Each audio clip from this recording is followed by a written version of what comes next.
اور اسی طرح اس میں ایک اور بھی جو طبقہ غیر مقلدین کا ہے،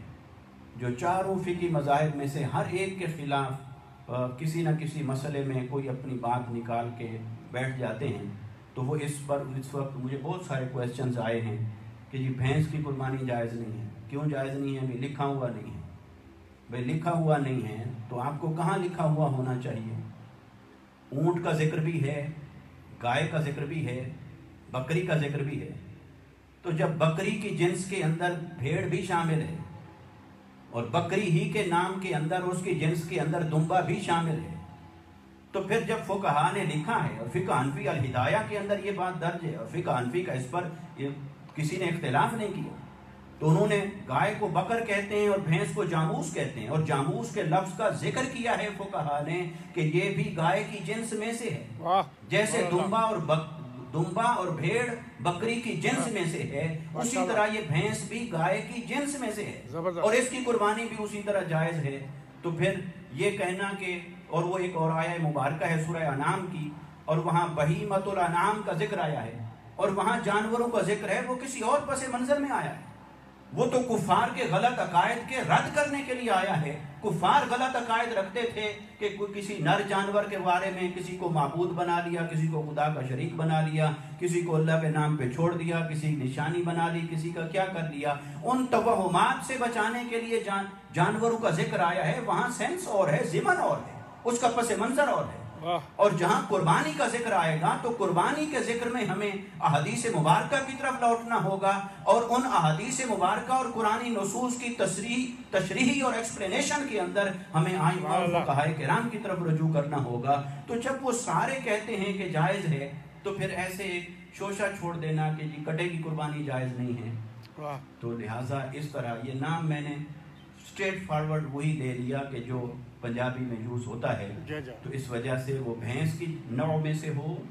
گائے کی نوع میں سے ہو، اس کی قربانی بھی جائز ہے۔